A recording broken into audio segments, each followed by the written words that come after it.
Почитувани, актуелни и поранешни партиски функционери на СДС бараат промени во раководството. Само за Филипче тоа не важи.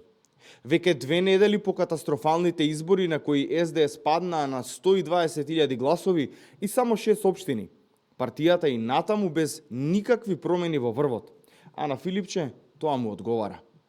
Откако веќе јавно се повеќе актуелни и поранешни функционери бараат промени, станува јасно во јавноста дека Филипче се повеќе го губи легитимитетот во партијата.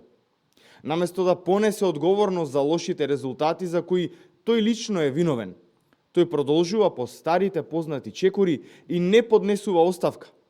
Туку продолжува да изработува за Заев со поставувањето на Трајановски за потпредседател. Народот воопшто не очекува резултати од Филипче, кој несомнено е продолжена рака на Зоран Заев во СДС. Затоа и јавноста, но и членови, активисти и симпатизери на СДС бараат оставка од Филипче и промени во раководството. Доколку СДС сака да исчезне од политичката сцена, Филипче нека продолжи така. Ви благодарам.